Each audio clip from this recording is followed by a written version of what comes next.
Okay. There you go. Album number 2. Very different direction, not just from this album, but like in general for the artist. Why don't you run the numbers, Matt? Oh, sorry. Let's see. So yeah, Slipknot's Slipknot Their debut. comes in at debut album comes in number 409 in the 1990s on Best Ever Albums, number 39 in 1999, number 2,309 of all time. It is Slipknot's highest rated album on Best Ever Albums. Did not make Rolling Stone's list. Slipknot is ranked number 644 of overall artist rankings on Best Ever Albums. So I will be very honest with you. I picked this album to have a Slipknot album like that we covered, because I wanted to make sure we did at least one, because I do think that they're an important band to talk about because of they're different. You know, we loosely use terms like nu metal and stuff like that, but Slipknot's a different thing, I think, than like true nu metal, and I'll explain that in a second. I did not realize though that like almost none of the songs that I recognize from Slipknot are on this album. Like I know quite a few Slipknot singles, and I kept waiting for any of them to come in. I'm like, oh, I guess they're on Iowa, right? Like their second album, and I saw, oh, a couple of them are there, and some of them are even later, like mid 2000s.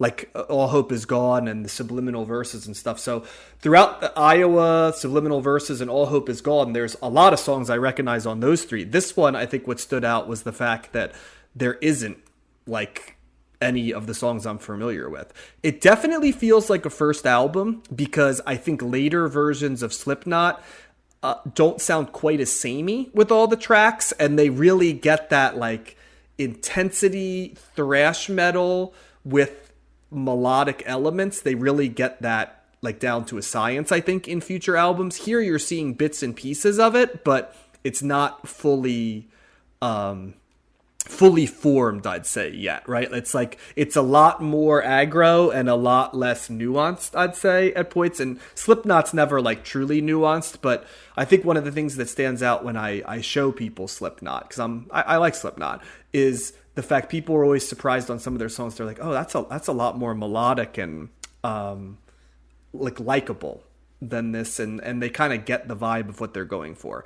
But I think part of what that is two things. Corey Taylor is a really, really good singer and a really versatile singer. He can go from like full on death metal, like Hounds of Hell, to like wailing, to traditional like singing like he's in an alt rock band, right, all the way down to like very melodic, like almost like poppy sounds and everything in between. He also can do spoken word with intensity, so he's an extremely versatile singer. He's got multiple side projects. I know he's got like Stone Sour, which sounds very different than Slipknot.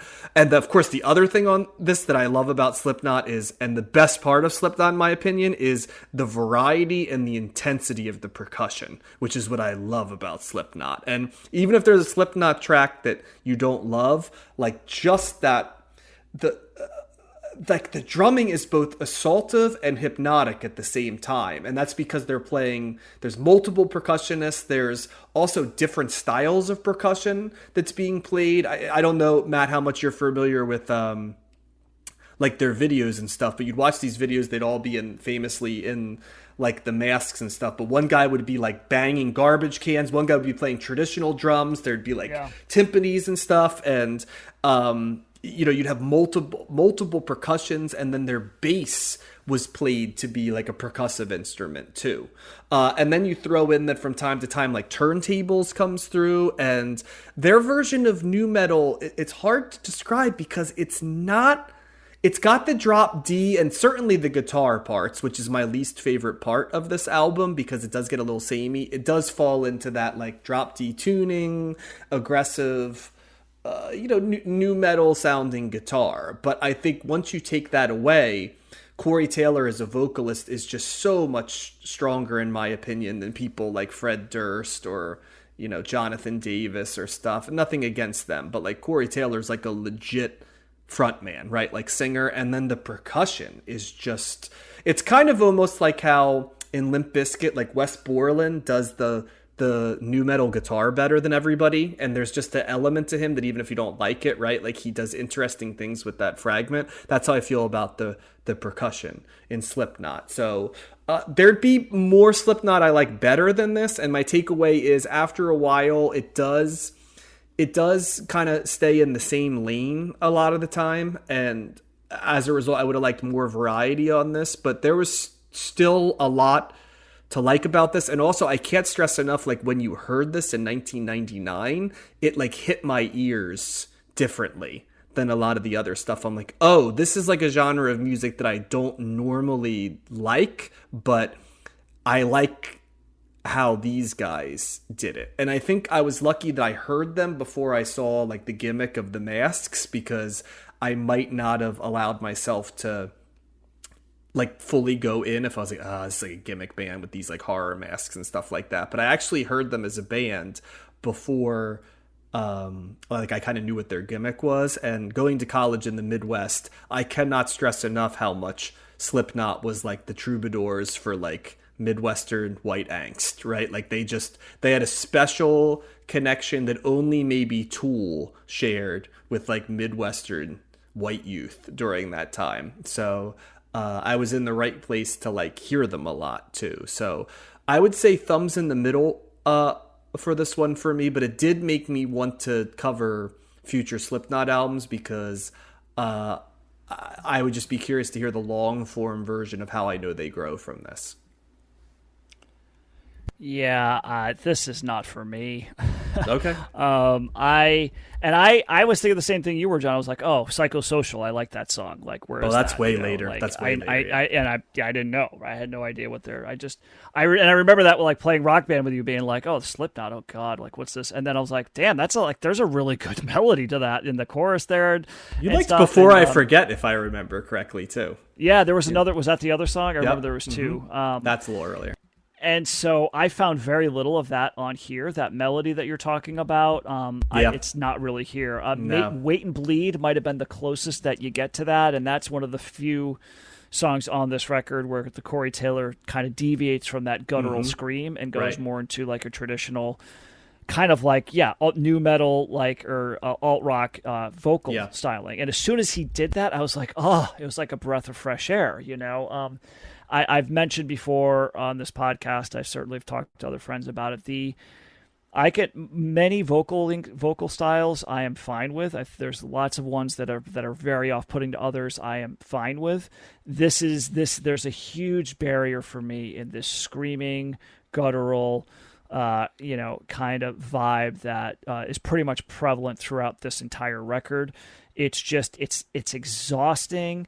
I find it's ridiculous. First of all, it's ridiculous that someone can actually do that with their voice and do it consistently, whether it's on a record or whether it's several live performances. Like, well, how you must have to treat your voice. Like, it's hard enough to sing just regularly, like to sing from your diaphragm and like whatever, like it's a hard thing to do. And when you're doing it like this, and they're all dressed up in crazy like clothes, they must be sweating profuse, but stink under those masks, right? And you're just doing it, and you're playing these instruments, and he's singing these songs. The physical toll that it's got to take on these guys is like astronomical to me. It like blows my mind. As far as a listening experience, though, it's just it's way too assaultive. It's way too. Yes, there's impressive drumming. I see what you're saying with that, but I am not focusing on that at all, because I'm just the lyric. Oh wow, okay. They're so up front. If I train my brain and stop and try to like say now listen to the drums, I can certainly do that. But that's not what sticks out to me. What sticks out to me is his vocals. And the anger, right? Like we've talked about this before too. It's like there's like fuck the world. Like it's just like this terrible thing. And maybe I'm sure there's probably more meaning to it. But after a while, and it reminded me of the Slayer album when we covered Rain and Blood, where I was just like, all right, I get the point. Like, the rivers of blood and like all, it's just not something that's for me. It's not something that I've ever really been able to come around on a whole lot, with the exception of when you if you're finding a groove. That was the other thing I was looking for, because I think Psychosocial's got a good groove to it. I wasn't finding really good grooves here. I wasn't finding the melody. The third album is when you start to see more of that built in. And maybe that's what I need. Maybe that's what I need. Maybe you're right. Maybe this is that they're finding their way here. It's their highest ranked album here on Best Ever Album, so that's kind of interesting to me. But yeah, It's very, and at a certain point, after listening to song after song like this, to me, it's another adjective that comes to mind. It's like, man, this is just kind of ridiculous. Like, it's just, and so it's not something that ever really connected with me. I don't, if there's times in my life where I'm feeling like on edge and I need to get some, whether it's anger, I need to get some emotions out and have something be like fast and a little bit more aggressive. Mm-hmm. It certainly would not be this, right? Like, oh, really? Okay. There's other things that I would go to, I would say, before I would do something like I this. vibe with this music in that lane for me. Like, I sometimes just want to, like, punch something. And this is good. Like, I want to punch something music. And full disclosure, like, I've never really like tried to listen to this when I'm in that state. I'm also not in that state a whole lot either. Like, that's also, maybe that's part of the issue. Is like I might get stressed out, or I might get overwhelmed with certain things, or I might get tired, or I might get a little depressed. I rarely get like angry, like really physically, like gutturally angry. I don't know if you have to totally feel. I'll push back a little bit. I don't think you have to be angry to appreciate this. I think you just have to connect with the intensity in some ways. You just want music that, like, beyond just even anger. Like, this is something, if like you're doing like physical labor and stuff like that, like sometimes it's just sort of like you just can push through more. You know what I mean? Like, it's just would working out would this be something you would feel good working out to? Yeah. Oh, if I was lifting, yes. Yeah. And I guess I could see that. And it's a very bro to say that, and I don't want that, because they're kind of an interesting band, Slipknot, right? Like that, like a lot of bros like them, but they're a little deeper than that. Like it's. And I certainly have room in my brain to like allow for that and to be like, and recognize that there's aspects of this, and I've heard it too. Like those songs that we just mentioned from Rock Band, like I'm like, ooh, like I like this, and I was looking for more of that here, and I just didn't get it.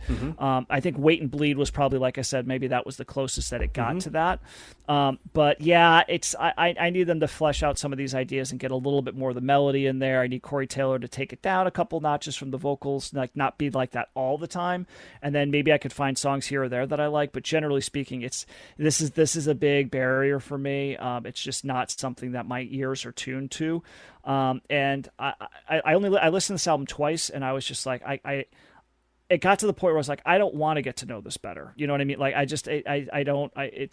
it's fine for what it is. It's just, in some music's just not for me, So, but I do know that they, in the realm of nu metal, I was kind of surprised that it was considered that, because, I don't really consider it to be full nu metal. Yeah, I mean, nu metal, I'm thinking like, it's like Limp Bizkit is the main one that comes out, and then there's like Disturbed and Korn and all this stuff, right? And I kind of just, for whatever reason, thought of Slipknot differently than those I think bands, it's because they have turntables in it, so they got lumped it. But to me, there's very little similar to like Limp Bizkit to this. There's a little bit with Korn, but like yeah. And there's they're doing turntables in some of this stuff here too. So but it's I get that they have a little bit more cred, I think, than some of those other bands, critical cred.